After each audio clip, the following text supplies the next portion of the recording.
Vamos lá, galera. Esse vídeo que eu gravei agora é extremamente importante, praticamente uma utilidade pública. E o que eu vou falar para vocês agora nesse vídeo não é apenas notícias, é um alerta do que está acontecendo. O Brasil está vivendo nesse momento um dos momentos mais delicados na sua história financeira recente. E muitas vezes essas informações que eu passo para vocês, depende da mídia que você está sendo alimentada, pode vir totalmente contraditórios. Mas nós vamos falar nesse vídeo sobre números. E números, vocês sabem, não mente. A inadimplência que antes eram números distantes, relatórios da economia que ninguém olhava, hoje ela bate na porta de milhões de famílias. São mais de 70 milhões de brasileiros com nome sujo. Isso não é só um problema de crédito, é um reflexo direto do desespero financeiro que vem crescendo silenciosamente no país. Mas agora, antes que vocês entrem em pânico, respira fundo, porque nesse vídeo eu vou mostrar para vocês o que está realmente acontecendo, mas principalmente quais os passos essenciais para você não entrar para essas estatísticas. E se sua família já entrou, eu vou explicar como sair dessa situação e retomar o controle da sua vida financeira. Mesmo que hoje, muitas vezes, pareça tudo perdido.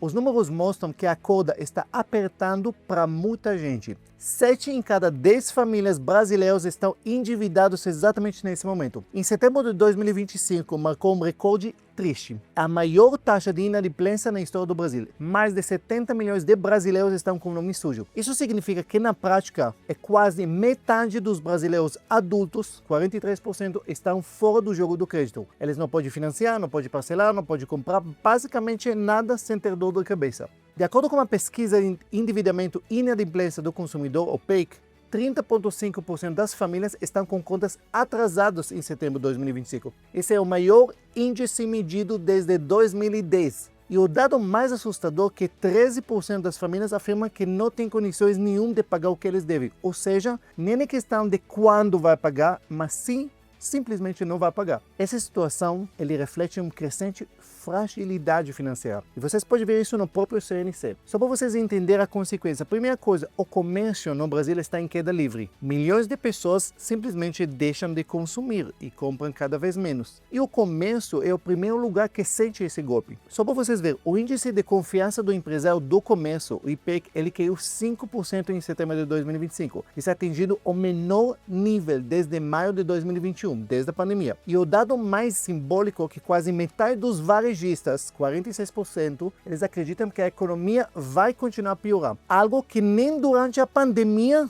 esse índice era tão alto. O que acontece? Nas lojas, os movimentos diminuem. Obviamente, tem menos movimento, menos vendas. Menos vendas, menos entrada de dinheiro. E essa é a roda que move toda a economia, ela começa a travar. Então, primeiro sente isso no balcão da loja, depois a fábrica que produz os produtos que vende nessa loja e no final no bolso de quem trabalha nesses lugares. Ele sente isso cada dia mais. Então, a confiança, gente, é o termômetro essencial na atividade econômica. Quando o consumidor se retrai, consome menos, o empresário também começa a proteger os investimentos e contratação. Ele tem perigo. Se eu vou contratar mais pessoas e não vai ter demanda, isso é um problema. O que compromete toda a geração de empregos. E aí vocês podem ver isso. A indústria também vai começar a pesar no freio da indústria. Sinal vermelho também acendeu. O PMI é Índice de Gerente de Compras. Esse é um indicador que mostra que eles fazem uma pesquisa entre todos os gerentes de compra, quanto eles estão comprando para a própria indústria. Se eles compram menos material, menos coisas, quer dizer que eles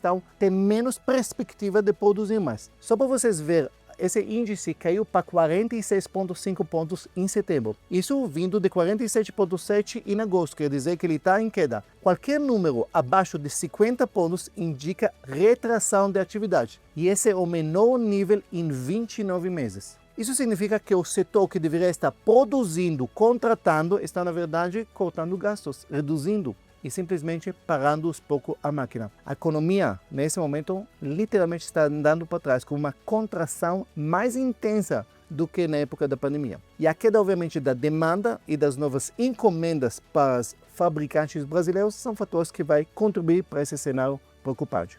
Então, como funciona esse ciclo vicioso que o Brasil está no momento? Os juros altos, estamos falando de 15% de juros de Selic, que trava praticamente a economia e sufoca todas as famílias, porque todo o consumo fica cada vez mais caro. Automaticamente, esses juros altos, as dívidas das famílias aumentam.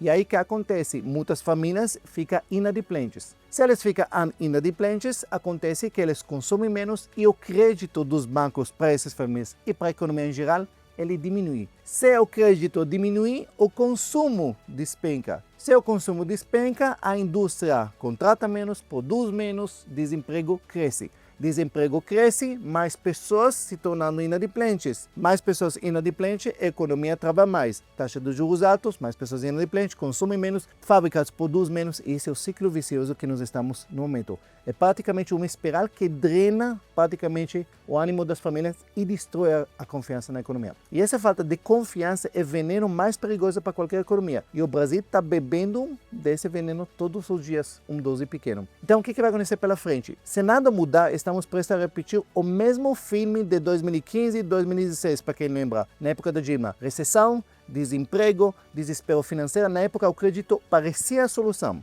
Ela liberava isso, liberava aquilo, emenda, mas tudo isso virou armadilhas. As famílias se endividaram até o pescoço. Os bancos perceberam que a inadimplência vai aumentar cada vez mais, começaram a fechar a torneira e o país começou a mergulhar em uma crise que durou anos. Para vocês lembrar, em 2015 o PIB retraiu 3,8%, em 2016 3,6% de queda do PIB. Recessão extremamente forte.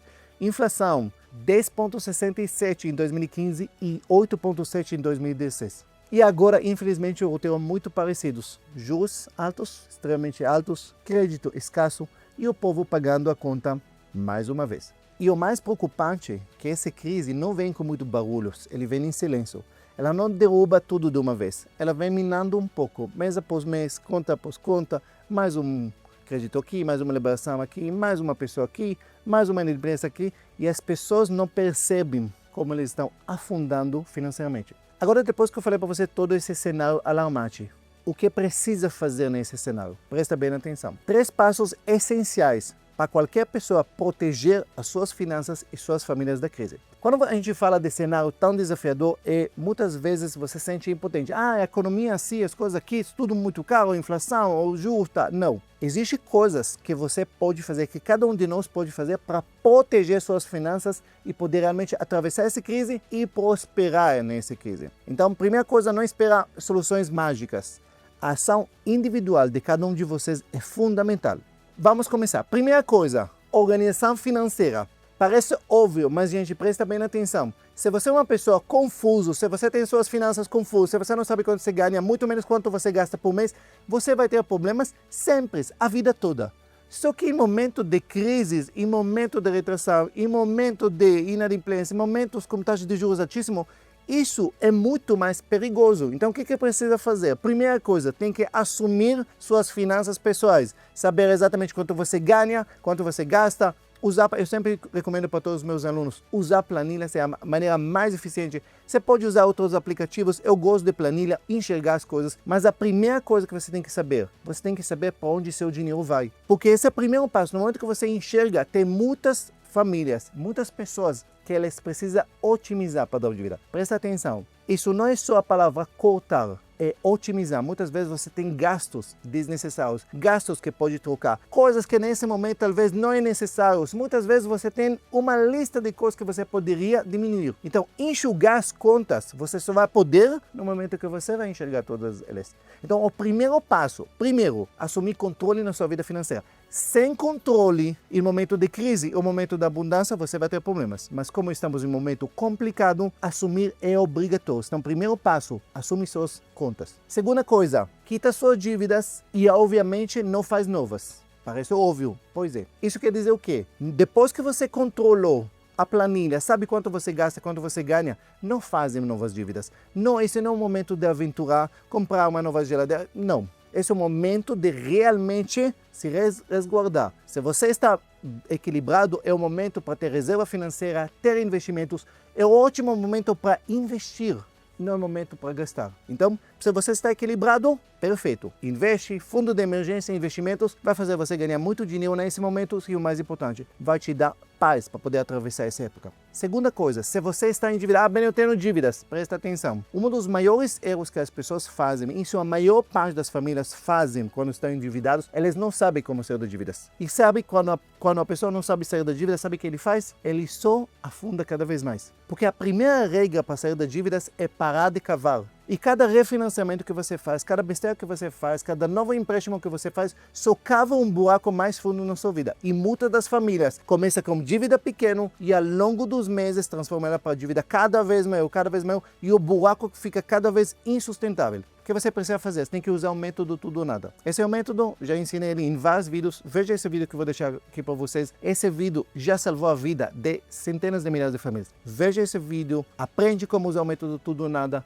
e quita suas dívidas. Dívidas no Brasil, ou você paga elas integralmente, ou você não paga um tostão, depois negocia com 80, 90% de desconto. Tem método direto que vai ensinar vocês como quitar dívidas.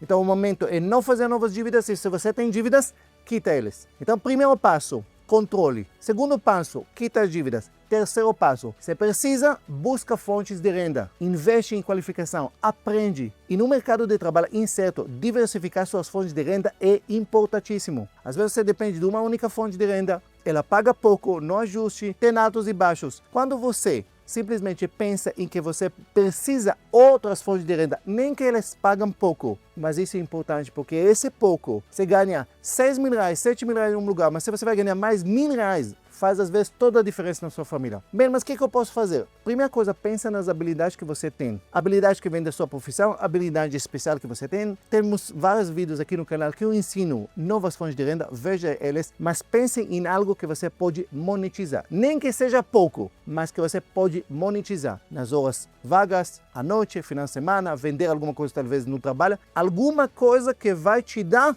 uma renda extra. Isso vai fazer toda a diferença. Às vezes vendas online, serviços pontuais que você pode fazer, não sei. Cada pessoa tem alguma habilidade que ele pode monetizar ela. Mas é importante você entender que isso vai te ajudar. Por quê? Porque em momento de crise, um dinheiro extra que entra faz diferença. Em momento de crise que você pode ser demitido, um trabalho adicional pode ser aquilo que vai segurar você e sua família no momento mais complicado. Então, o terceiro ponto nesses três é criar uma outra fonte de renda. Essa parte. E obviamente investe sempre na sua qualificação profissionais. Conhecimento é um ativo que ninguém vai tirar de você. Cursos, workshops, mentorias, tudo isso pode abrir portas novas para oportunidades na sua vida. O que eu queria passar para vocês nesse vídeo é que o cenário no Brasil, de novo, às vezes você se alimenta de fontes de notícias diferentes, o cenário vai ser totalmente diferente.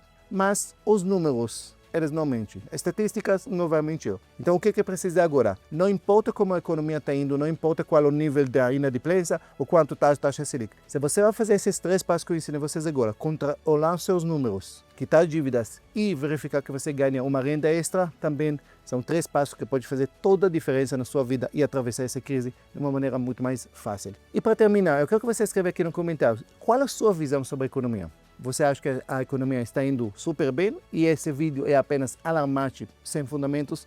Ou realmente você está percebendo no dia a dia como realmente está indo a economia? Escreva aqui para mim no chat. E obviamente, se você ainda não curte. Se você não está inscrito no meu canal, se inscreve e compartilha com outras pessoas esse vídeo para as pessoas também se preparar para esse momento. Um beijo no coração e até o próximo vídeo.